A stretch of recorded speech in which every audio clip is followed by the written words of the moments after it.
anniversary coming up, or your birthday, or you need to give a present to somebody, that green shelf right at the back of the crowd is signed. Thank you, Catherine, for the spokesmodel hands. That is signed editions of books that authors who have come to Nashville have signed for us, and they don't cost any more than regular books. So if you have a special occasion coming up, check out that shelf, and maybe there is a signed book for someone you love. Next we have Bonnie Smith Whitehouse. Bonnie is a professor of English at Belmont University. In addition to writing creative nonfiction, she studies and teaches about the connections between literacy, citizenship, and the natural world. When she's chased by elephants, she screams profanities. Very quiet. Bonnie will be reading Concessions and Supressions.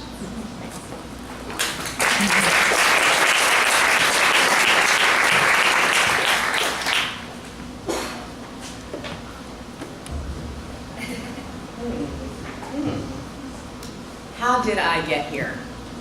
I'm in 9th grade. It's an evening in 1989. Speaking of Dante, it's colder than Dante's 9th level of hell, and I'm serving hot chocolate in styrofoam cups to old men at a tractor pull in McMinn County, Tennessee.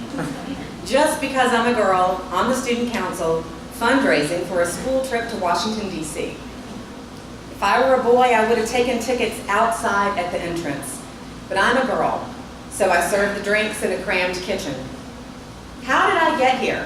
What other question should I be asking but that one? But like Taylor Swift, I stand here before you, ultimately not to bury 1989, but to praise it. In my experience, we fancy Nashvillians do a decent job of questioning patriarchal structures, but most of us don't have near enough experience working at gatherings like tractor pulls. My nieces who attend Harpeth Hall tell me it would be highly unlikely that they would be required to fundraise for a school trip at a tractor pull. And I do admit that my first tractor pull was also my last. What is one, you ask? Well, at a tractor pull, tractors and their operators come together on a massive dirt field to compete with one another to see whose tractor can pull the most weight on a sled. This is not exactly your typical female realm. It's smoky, it's dusty, it reeks of gasoline.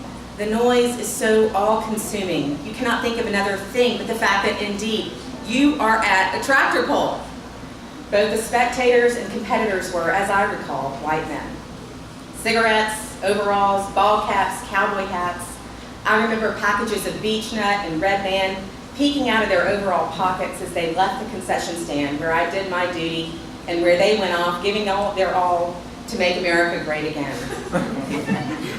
How did I get there?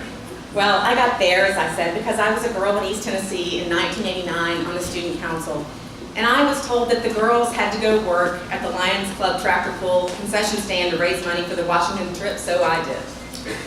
Isn't it interesting how these moments in our lives arrive? We are young, we are told by an authority figure to do something, and then we do it. And then in a future moment we ask, what in the hell was that? Well, like I said, I come ultimately not to bury 1989, or my school, my hometown, or Southern culture, but to praise them. For the fundraising I did that night supported not just our class trip to tour the nation's capital, but an impulsive purchase in the bookstore of the Smithsonian Museum of American History. For a mere $7.95, I acquired this copy of John Russ's 1983 book, How to Suppress Women's Writing. In the museum that March afternoon, we ninth graders dutifully stood for the original Star-Spangled Banner. We filed past bedazzled gowns worn by first ladies. We gossiped about 3 of the boys who scandalously snuck out of the museum, rode the metro all around the city, and re-entered the museum without an adult ever knowing they were gone. The main attraction for my friends and me was Dorothy's ruby slippers, and I gazed at their brilliant sequins before deciding to take my tired feet over to the museum's bookstore. I stood alone at the shelves, simply looking at the covers. In McMinn County, we had a wonderful public library that only had a little bookstore that mainly sold Bibles and bookmarks, though they did stock Trixie Belden mysteries, and I bought every one over the years with the money I'd saved from babysitting. That day, I stood my aching feet in front of a tantalizing section called Literary Criticism. I fixed my eyes on an intriguing text-filled paperback with the cover made to look old by faux yellowing. And this is what it said, and I'm holding it up because it's such an odd cover with so much text on it. I want you to get the feel for it. It says, "She didn't write it, but if it's clear she did the deed, she wrote it, but she shouldn't have. It's political, sexual, masculine, feminist. She wrote it, but look what she wrote about. The bedroom, the kitchen, her family, other women. She wrote it, but she wrote only one of it. Jane Eyre, poor dear, that's all she ever. She wrote it, but she really isn't an artist, and it isn't really art. It's a thriller or romance, a children's book, it's sci-fi. She wrote it, but she had help. Robert Browning, Grandma Bronte, her own masculine side. She wrote it, but she's an anomaly. Woolf, with Leonard's help. She wrote it, but," and then finally, here you get the title, "How to Suppress Women's Writing" by Joanna Russ. Mesmerizing. I must have reread the 127 words on that cover 10 times. Is this for real? How does a pseudo-guidebook aimed at suppressing the writing of women even get published and exist in this world? You can do this? You can bitterly mock the establishment and still get a place on the shelf at the Smithsonian bookstore?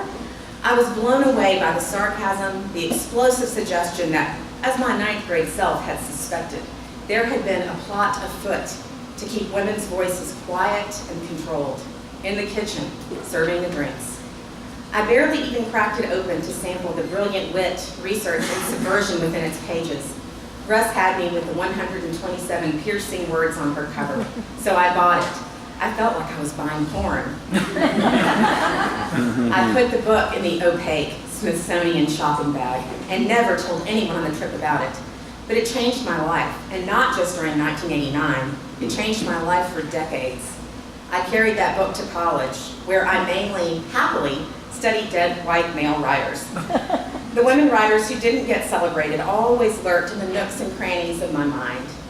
I lugged those women around in my consciousness from McMinn County to Sewanee to Knoxville to Madison, Wisconsin, and back to Nashville like I lugged Russ's books.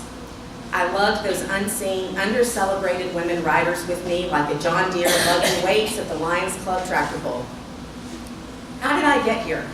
I got here by discovering feminist literary criticism in a bookstore like this one, where adults let me roam freely. I got here because I had a little money to spend on myself in a glorious museum in our nation's capital, completely underwritten by our tax dollars. And I got here by being righteously pissed that I had to fundraise quarters and dimes by serving concessions at a stupid, sexist tractor pull so we could take our trip to Washington in the first place. But they made us do it not just because we were girls, but because they wanted us to earn it. They wanted us to endure the loud, the smelly, the bizarre, and the redneck before we saw the Declaration of Independence, the marble columns, the Star-Spangled Banner, the cherry trees, and the insubordinate feminist literary criticism.